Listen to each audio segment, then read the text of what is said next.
What's different this year? What's different about the 7th Annual UFO Crash Retrieval Conference? Well, we have more crash updates, more interesting witnesses. We have a reverse engineering investigation of the California drone, which is different and new.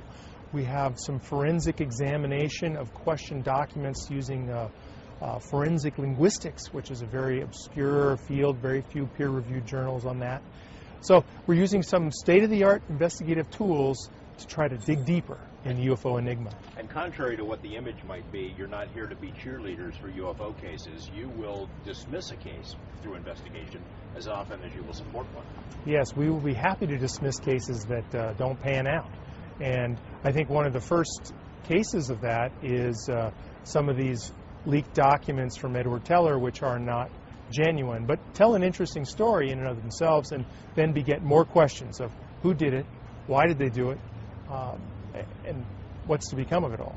Of course, you can't get into this field without hearing about exopolitics and disclosure, the likelihood of that. A year ago, you and I stood right here and talked about that, and some people had predicted that it would happen in the next year. We're still waiting for it. We are still waiting for disclosure, and I'm not sure. Dr. Michael Salla will be here talking about that, as well as Stephen Bassett, and I'm optimistic and hopeful, but I think it's more you have to drag it kicking and screaming out of the government, and the government really probably doesn't know anything.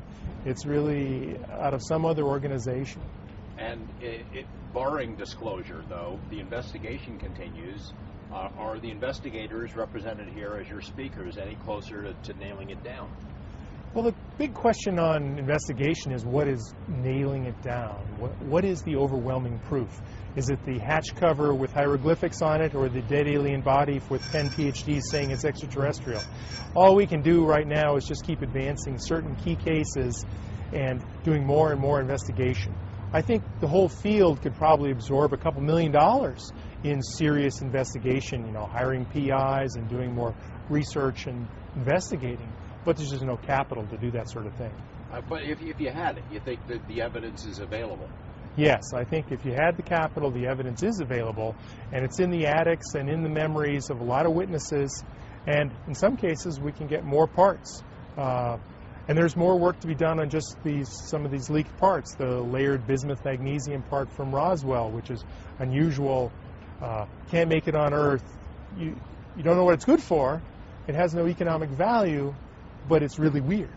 I know the conference is a UFO crash retrieval conference, but you also deal with landings, and that's one of the ones you're looking at is Voronezh.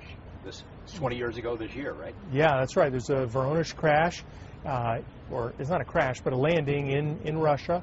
And Peter Robbins, who's done a lot of investigation about that, he's going to be giving a talk about that. It's interesting and compelling in that you have lots of vivid pictures of aliens and craft.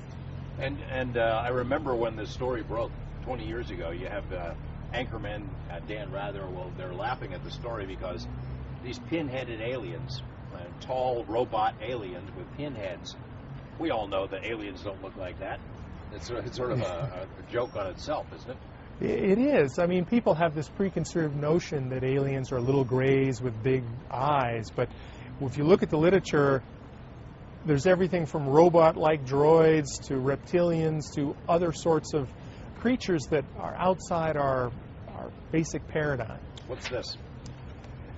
We have a new book that we're working on. Actually, it's in a proof edition called UFOs Who Knows. And it's a book of famous quotations from military and scientists throughout history. Some of it very compelling and arresting in what they say and what you can read between the lines.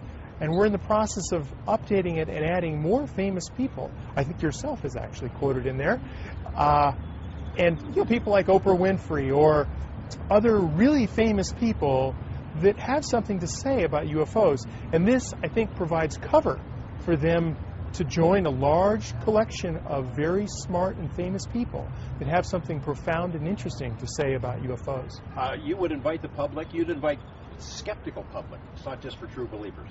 Absolutely. We want to see everyone come and absorb and get a high-quality scientific viewpoint about the UFO phenomenon. We specialize in UFO crashes and retrieval and hard evidence, but these are lectures by people with ties and PowerPoint presentations and video streaming all over the web, and we're trying to do our best to present a clear, powerful, credible case about this phenomenon.